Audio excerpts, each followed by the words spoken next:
Alright, so now we're going to finish off that question. So what we just did was we had two factors here. We had cosine of x is equal to negative 2 over 3, and we had the factor of cosine of x is equal to 1/2. So for your first one here, we can solve for x. So what we have is x is equal to the cosine of, or cos inverse of negative 2 over 3. And here what we have is x is equal to the cos inverse of 1/2. Now this one with the 1/2 here, that one's a lot more simple because we know when, or we know what this value here will be. So whenever cosine is equal to 1/2, that one there is equal to, x is equal to pi over 3, that's using your unit circle, and then you guys there can use your cast rule. So here we have pi over 3, and then going along their next one, when else is cosine of, or cosine equal to 1/2, that'll be all the way over here. So we're at this reference angle here is pi over 3. So using that cast rule here, that value will be positive 1/2. And so what we'll do here is we'll take 2 pi, subtract pi over 3, and what we will end up with is 5 pi over 3. Okay, so that's our other, within our restriction, we had from 0 to 2 pi, so we have pi over 3 and 5 pi over 3. So those are your two different options. So now going back to our first one, this one here is a lot more complicated because negative 2 over 3, when you guys look at either your unique angles, that little I guess table values that I gave you there, none of those values are negative 2 over 3. So what we're going to do is we're going to put this one into our calculators. And what we find is x there will be equal to 2.30. So put cos of inverse of negative 2 over 3, that is 2.3. And when we're looking at, I guess, when we want to find out that other point, 2.3 is approximately over here. If you guys want to know the reasoning, so 1 pi, which is 1/2 here, 1 pi is equal to 3.14. So that there is pretty close to 2.30. So you know it'll be somewhere in this second quadrant here, 2.30. So where else in your unit circle will cosine inverse be, or I guess cosine of x be negative 2 over 3? So that will be in our third quadrant here. So if you guys are wondering, well, what on earth can I do? How can I find out that value? Well, we know what pi is, and we know this distance here is 2.3 radians. So if we find out what this distance here is, we can use that as our reference angle and add it to here to find out that value. So we'll see how that looks, okay? So we have 1 full pi is 180 degrees, and then we have 2.3 radians.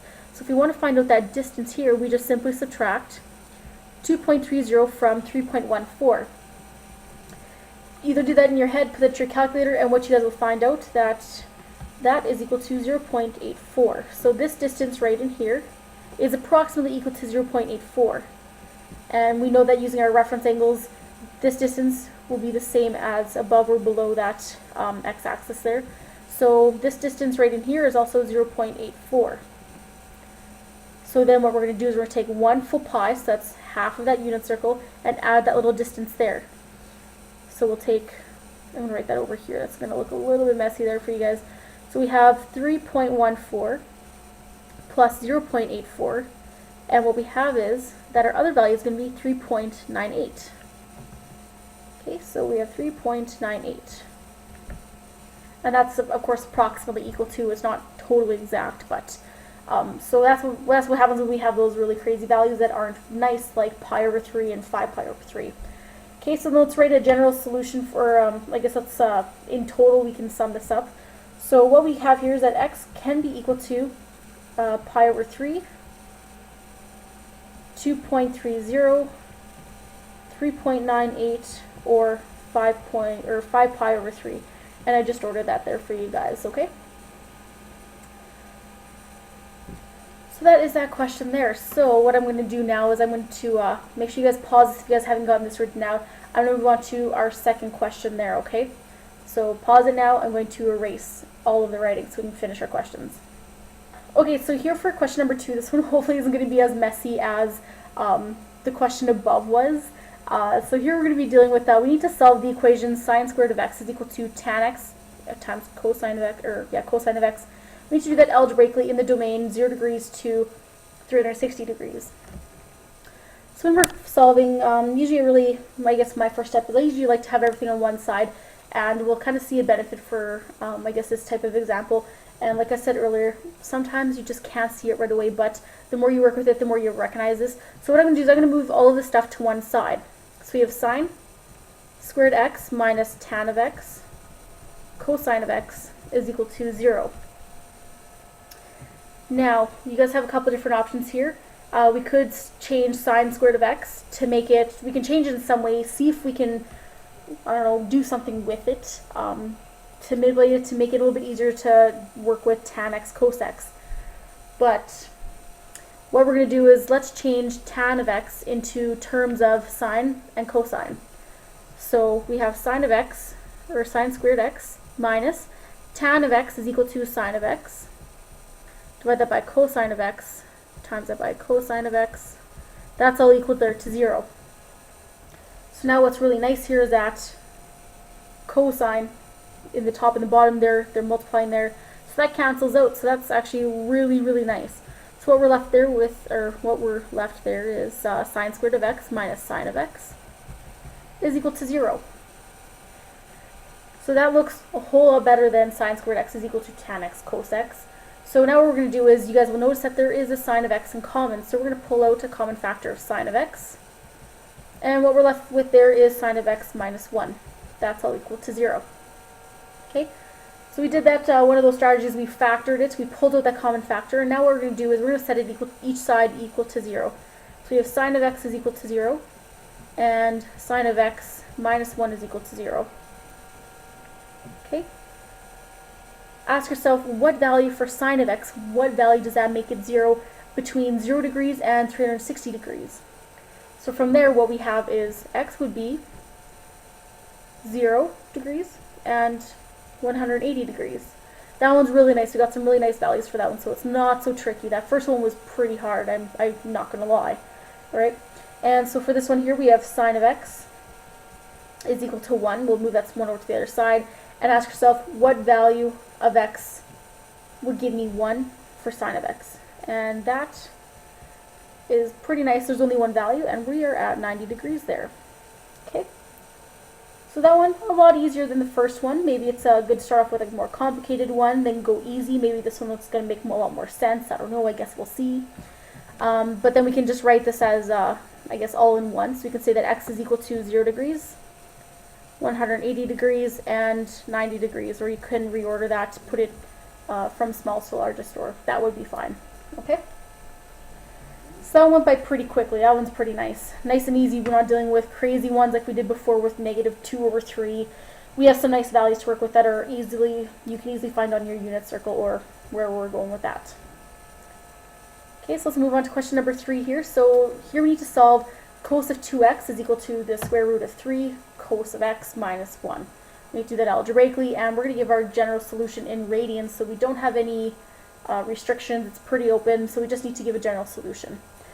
Okay, so for this one, where on earth do we start? Well, first of all, my big thing here is I see this cos of 2x. That is, your double angle identity, and typically we don't want to be working with this. So what we're going to do first is let's change that. So what is cos of 2x equivalent to? And if you guys remember, there was 3 possibilities, so which one should you go with? Now I'm going to give you a hint. So here we're only dealing with cos of x. There's no sine, there's no any other stuff. So let's pick the one where we're only using cosine. And that one, if you guys either use your cheat sheet or if you remember, cos of 2x can be rewritten as 2 times cosine squared of x minus 1. And that there is equal to square root of 3 times cosine of x minus 1. Then what we can do is we can move this all over to one side. So what we have there is 2 cos squared of x. Then we're going to add 1 which is just 0, and then we're going to subtract root 3 cos of x. So we have negative root 3 cosine of x, and that one there is equal to 0. So remember, we add 1, that cancels these guys out there. Okay? So from there, once again, we have a common factor of cosine of x. So what we're left with is 2 cos of x minus root 3. That's all equal to 0. So now we have factors. So now let's rewrite each factor equal to 0. So our first one here, we have cosine of x is equal to 0. And we have 2 cosine of x minus root 3. And that one there is equal to 0. Okay. So now just looking at this first factor here, what values, if you want to do this in general, or we can do a couple, see what the pattern is. So what values of x would make cosine of x equal to 0? So there what we're going to look at is, examples include pi over 2. We have 3 pi over 2, and we could keep on going. So for our general solution there, we could say that x is equal to pi over 2 plus, if you guys noticed, you guys added a pi. So it'd be pi n, where n is an element of integers. Okay, so that's for that first factor there. So we should hopefully be good with, we've done lots and lots of practice of writing general solutions, so that should hopefully be fine there. Okay, so for our second factor here, we're going to move root 3 over to the other side. So we have 2 cosine of x is equal to root 3.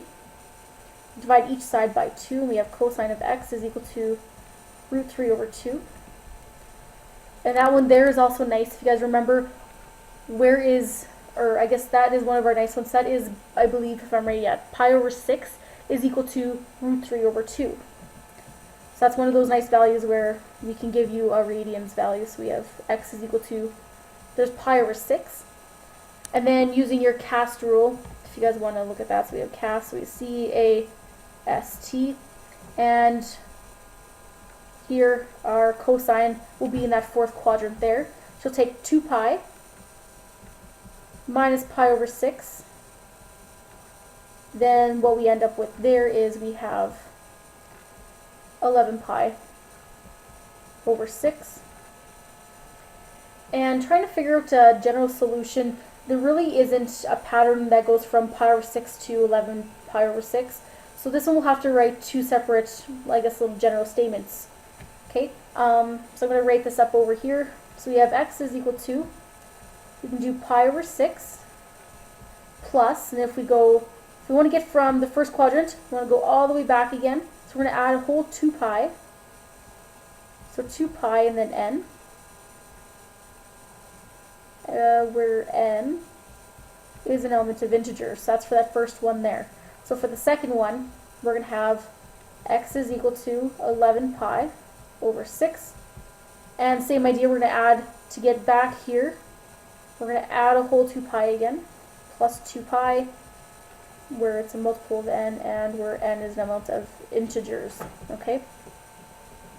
So this one, I guess the second one here is a little bit more trickier, but just remember, you want to get from pi over 6, and the next one would be, if we did a full revolution, we'd end up there again, so we're going to add 2 pi, and we're going to do that each time, so that's where you have your 2 pi n, and same thing with 11 pi over 6. So if you guys want to write that down, we could also write here, just as one nice little area for our answer. We have x is equal to pi over 2 plus pi n, where n is an element of integers. So one thing that we could do is, you guys could look for patterns here. If you guys noticed any that we could combine and make a more generalized statement. In this case, we can't though, because pi over 6, 11 pi over 6, and pi over 2, there is no way we could combine those. There's no patterns there that we can make for even just to simplify that to two general solutions. But in this case, that is all that there's going to be. So that's the, I guess that's the end for question number 3. And we're running out of time again, so I apologize for these long videos. Hopefully they're making more sense though, but let's move on to video number 3.